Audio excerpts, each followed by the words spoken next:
If you struggle with solid contact, inconsistency day to day, and are really looking to take your ball striking to the next level, this video we did with Sam Golden out in Los Angeles is going to be perfect for you. Sit back, enjoy, implement these. You're going to hit the ball much more solid when you go out and play.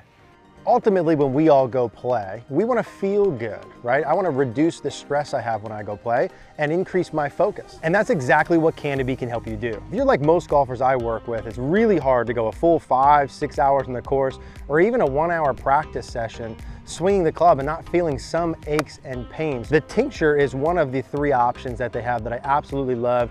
Super easy, you can just have this right in your golf bag. Consistent use will help you relax, increase focus and cognition, and alleviate aches and pains. It comes in 5 amazing flavors: Skittles, Choco Mint, Peppermint, Lemon Lime, Cinnamon, and unflavored.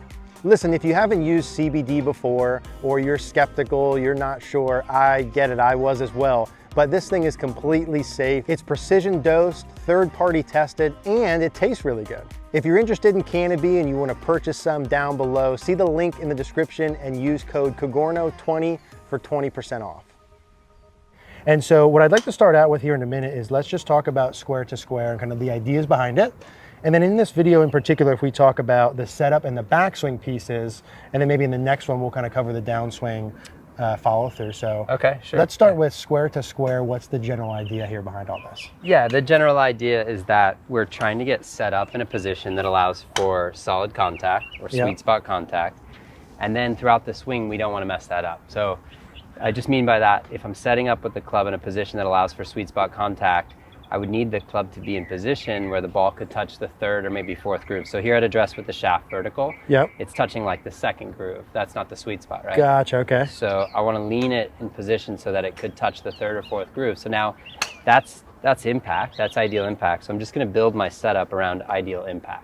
Yeah. So that the handle is going to be a little bit more forward than we might have seen in a traditional setup. So I really like that tagline of like setting up for a good impact and compression position and just kind of leaving it there. Yeah, right? yeah, don't screw it up, right? Yeah. And so if you put that club down for a second, because that's something that I don't think about a lot, and I don't think a lot of maybe people think about. Yeah. If you were to just put the shaft up and down, and just kind of reiterating what you're saying here, where the golf ball is relative to the grooves on the club, right? Yeah. And getting it to a position where it hits the 3rd, 4th groove. Yeah, the sweet spot. Yeah. Okay. So if I just slide that handle forward enough until I get the club in position to touch the 3rd or 4th groove, then I know I'm in a sweet spot impact. Yeah, gotcha. So then just build my setup around that position. Got it. And then from there, everything else in terms of the SquareToSquare is pretty neutral, like 50-50 weight-ish type of deal. Yeah, I think you see a lot of players, the shorter clubs have more loft, so the handle leans a little bit more forward. Yep. So when that handle leans forward, you'll see the weights just shift a little bit onto the lead foot. Got it. So a lot of players will end up at about 60-40 with the shorter irons, somewhere around 50-50 with the mid irons, and then maybe even a little bit back with the longer irons. Gotcha. Yeah, depending on what you're trying to produce there. Yeah, exactly. Cool. Can we see a hit one with that setup position there? Yeah, for Just sure. a little, yeah. So I'm just going to get set up, put the club in position where it's lined up to about the 4th groove, get my body in position that fits that, and then I'm just going to turn back, turn through. Yeah, beautiful. All right, cool, Sam. So let me hop in there. Let's go through these setup pieces for me. Because as we were playing around here a little bit before, and I really like that groove thought that I don't normally think about. And when I go in here like this, I'm gonna go like this. Let me just over here, Sam, for a sec. Yeah. When I go in here like this, what I see a lot of golfers do, and kind of what's easy for me here, is to set up with the shaft pretty much straight up and down. Right. Which gets my hands, let's just say, in the middle of my legs. Yeah. Right. Butt of the club kind of straight towards my belt buckle. Yeah. That's not at all what I want to be like at an impact position. That wouldn't be ideal, in fact, right. So really no purpose for me doing that. I think what we would see good players do, and getting to the same part as what you're saying here, is the shaft certainly would be leaning forward, which makes from my angle, makes the face look like it's tilted down. Yeah, a lot of people say you're de-lofting the club. Yeah. But then at the same time, if we look at the launch angles for the PGA Tour, they're about 4 degrees lower than the launch angles for the mid handicap. So we're just trying to get you closer to what's optimal. Yeah, and like they are taking loft off. Yeah, right? So compared to you. Yeah, right. Right. It is exactly. lower than what you used to. Exactly. But it needs to be. Yeah. And that's the face looking where it's supposed to when you get to impact, which is the whole point you said before. Exactly. And then if I were to put my hands on there, for me, it feels like the shaft and hands are maybe like inside left thigh-ish. Yeah, Left yeah, thigh, something like that. Yeah. And this would be where I would feel, it feels more forward than I currently do. And I know when I look at myself, my shaft's a little farther back than I want it to be. Okay. And so this to me feels like what it should look like at impact. Yeah. Right? Something like this. Yeah. Yeah, that's great. And so I'm going to hit a little one here like this, just with that one piece. Yeah, that feels good, Sam. Directly over the target, so pretty good.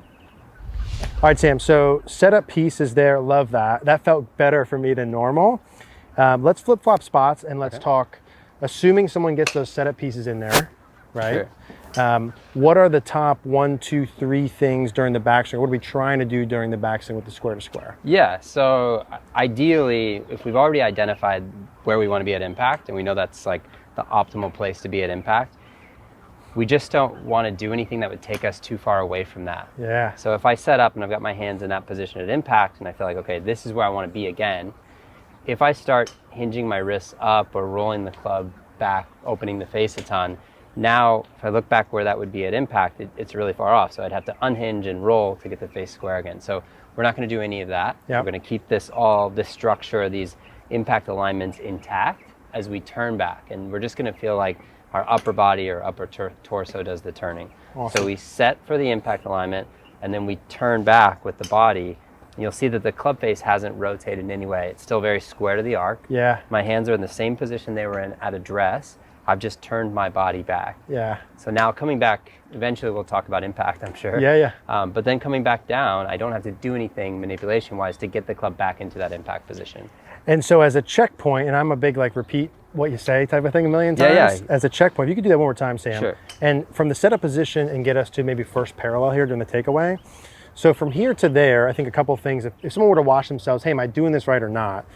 The point you mentioned about the club face being tilted down. Yeah. This being up would not be where you would be at impact. Right. And I really love that as like a, what are we talking about here? Like use it as a reference point for all things here early. It's such a good way to do that. Yeah. Can we do that one more time? So the club face being tilted down here. And then the general idea of to get from the setup to that point, it's kind of all upper body, chest and shoulder motion. Yeah. Right? Just turning my torso.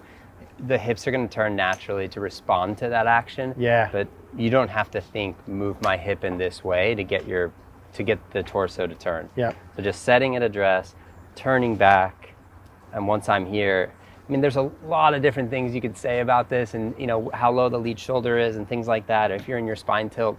But really, I think a great point, like you were just making, just if the club is square to the arc, or if it's looking down toward the ball, and it's somewhere in this general position, it's not back here, it's not over there, then you're in a pretty good spot. I love that. You can just turn back to the ball and make solid contact. Can we have you hit one more little one with that? Yeah, so I'll just do, and this is like kind of the go-to drill that I give to everybody when they're learning. Get set up, feel what impact should feel like beside the ball, turn back to a position where you haven't manipulated the club, and then turn through and see if you can maintain all those alignments. Love it. Once you can do that, then it's like, okay, I can do that. Now when I step into the ball, I can guarantee, if I can guarantee it in a practice swing, I got a good chance of getting in the actual swing. And I want to try one of those in a second, but I think, and we were talking off camera before a little bit, anyone who doesn't hit the ball pretty darn solid all the time and or have a predictable pattern that they play with, I hesitate to always throw a score on it, but to me, if you're like 85 and above-ish, right? Yeah. Certainly, this, regardless of where you are in your swing, even if it was just a warm-up piece, right? Yeah, this is like, if I'm gonna go play tomorrow, like I don't compete anymore, so I don't practice that much. Yeah. But if I had to play like 18 holes with a student or someone tomorrow, I would just go into my studio and hit like 40 balls with my pitching wedge and just, really you're just grooving the sensation for a solid impact. Yeah. If you can groove the feeling for a solid impact, that's gonna give you the chance to recall it later. Absolutely. So anybody, like 5 handicap, 10 handicap, 20 handicap, we really just want to be able to hit the ball consistently solid. Yeah. And so if you can do that, if you can find a way to train that, that's Absolutely. really going to help. Let's hop in. I want to try one of these. Yeah. And I don't, and when I say that too, for everyone watching, like that's not to say someone who shoots 65 shouldn't do it. Right. I mean, I do it. So. Right. Yeah. Exactly. 65. And the hole-in-ones we'll get to. It's like, if you shoot 65, I'm not going to, you can do kind of whatever you want. Yeah, from my sure. book, right? We don't need to instruct you. Yeah. Like you're cool. If you shoot 85, 95, 105, etc., and you're looking to improve, then to me this becomes more non-negotiable. Yeah, if you can't hit the ball consistently solid, nothing else matters. Yeah. Like, yeah. your Start shoes where don't you're matter. supposed to start. Yeah. Yeah. Exactly. So starting from the beginning. Okay, so just get into a position where the ball would hit the sweet spot. Yep. So lined up to the 3rd or 4th groove, good.